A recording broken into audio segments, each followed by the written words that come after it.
Special చూద్దారండి. ఇదేమో మధ్యాహ్నం rice కొంచెం ఉండే అది పెట్టుకున్నా. అందులో కొంచెం ఇది వేడి వేడి చికెన్. ఇందులో కందనకాయలు ఉన్నాయి ఎక్కువ, అంటే ఒక 3-4.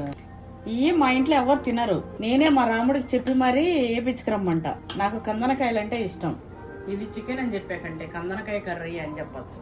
నాకు చాలా ఇష్టం. తినే దాంట్లో మనకి ఏది ఇష్టమో అది తినేయాలి. ఇదో ఓదో అని అనద్దు. ఒడి చేపలు, ఒడి తునకలు, కందనకాయలు, బోటి అవే అంటారు కానీ ఆ టేస్ట్ తెలియదు కదా.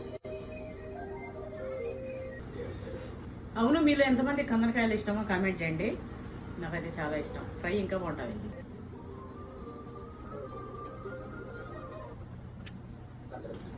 ఉప్పు కారం అయితే నోటి నిండా ఉంది. సూపర్. చల్లన్నాం కదా, అందుకే అది తినగలుగుతాం.